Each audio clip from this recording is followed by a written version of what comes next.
フロリダ州の上院議員リック・スコット氏が中国共産党は私たちの敵になることを決定し、私たちは中国共産党と切り離すべきだ。すべてのアメリカの消費者は、私は二度と中国で作られた商品を買わないと言うべきだ。すべてのアメリカの会社は、私たちは二度と中国と商売をしないと言うべきだ。と語りました。詳しくは VTR をご覧ください。Yeah, I mean, look, you've got China being our largest buyer of our debt. So, how does that square with all of this going on? I mean, Beijing apparently, reportedly wants to, help Russia. And the U.S. says it's going to send lethal aid to Russia for its war in Ukraine. The Wall Street Journal editorial board writes that if China does cross the red line and provide weapons to Russia, the U.S. would have to further decouple economically with China. I don't think this president has any intention of that. Beijing's top diplomat is headed to Moscow this week, Senator.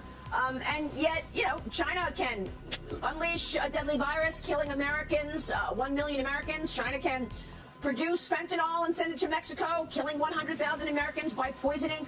China can cover up the origins of COVID-19 and not allow an investigation in Wuhan. China can send a spy balloon over throughout the United States, and this president allows it to float freely throughout half of the country while hovering over our military installations and sending pictures back to Beijing of our nuclear installations. Can China do any wrong? I don't get this president. I mean, what he appeases Xi, he appeases these dictators in Latin America. He won't hold anybody accountable. All right? I mean, but first off, let's all understand something. The first person that ought to make sure we hold China accountable is every American consumer. Every American consumer should say, I will not buy another product made in Communist China. The government of Communist China has decided to be our adversary. So we all have to do this. Every American company has to say, we're not doing business in China anymore. This makes no sense. We just passed a China bill. I didn't vote for it because it's a China bill that gives Intel the opportunity to just continue to do business in China just like they have. And they said they will continue to do business after they get all these billions of dollars, even if China invades Taiwan. So we all have to be part of this. The consumer, our companies, our government, we have to decouple from China. They want to destroy our way of life.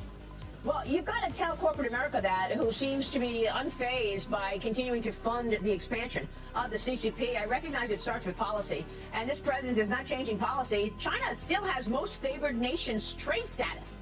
So get your head around that. I mean, China still has most favored trade nation status. How? I mean, why are we doing this to ourselves? When the American consumer, the American business, our government wake up? Don't buy Chinese drones. Don't do business with them. They want to surveil us. They want to...